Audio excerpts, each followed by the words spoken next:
안녕하세요. 네이버에서 12년 동안 스웨디시 마사지 안마방 출입 아내한테 걸리고 관계보전 상담 전문으로 하고 있는 남녀가 서로를 이해할 때 카페 대표 운영자 조일영입니다. 아내랑 관계 호전 문제로 힘들어하시는 분들에게 이 콘텐츠가 1% 희망이 되어 꼭 가정을 지키시길 바랍니다.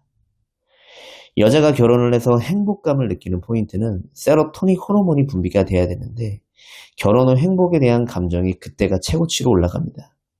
그걸 느끼게 하는 것은 바로 1번, 남편으로부터 위로와 공감을 느낄 때 행복감을 느낀다고 볼 수 있습니다. 즉, 이 남자를 믿고 결혼하고 나니 사랑받아서 너무 좋다.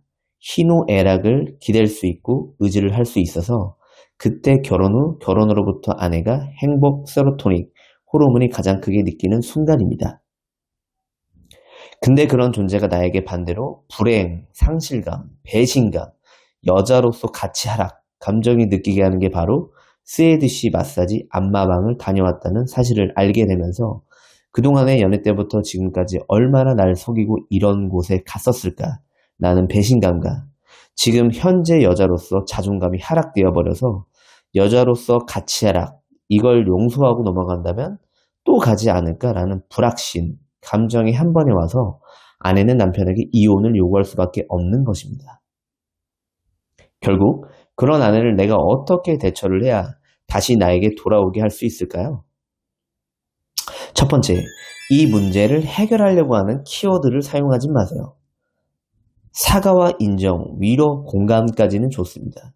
근데 미안해, 여보 다시 기회를 주면 정말 가지 않을게.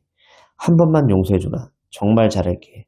이제 핸드폰 위치 추적 설치하고 통장 내역도 다 오픈하고 카드도 당신에게 전부 줄 테니 용서해주라 등등 이렇게 문자를 해결하려는 키워드를 사용하면 아내의 자존감이 더더욱 낮아집니다. 그래서 밀어내는 말을 할 수밖에 없는 게 되고 자신의 낮아진 자존감을 올리기 위해서 방어 기제가 나올 것입니다. 그럼 아내의 무의식에서는 난 오늘도 남편에게 이혼하자고 했어. 우리는 끝이라고 말했어. 남편 때문에 난 자존감이 더 낮아졌어. 이대로는 안 될 것 같아. 이혼밖에 답이 없다. 이렇게 이혼에 대한 무의식이 굳어지고 확고해질 테니 절대 이 문제를 해결하는 키워드를 아내가 나랑 관계 호전을 위한 가정에서 긍정적인 무의식으로 바꾸기 전에는 사용하지 마시길 바랍니다.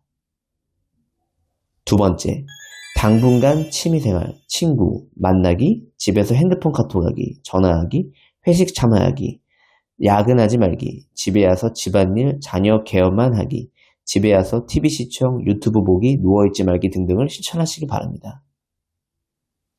아내의 심기를 건드려서 감정 소모가 되어서 결국 아내의 자존감이 낮아지면 아내는 무의식적으로 자존감을 올리기 위해서 분명 이혼에 대한 관련된 말 혹은 외도 사실에 대한 확인하는 질문을 통해서 본인의 자존감을 높이려는 방어 기제를 보일 것입니다.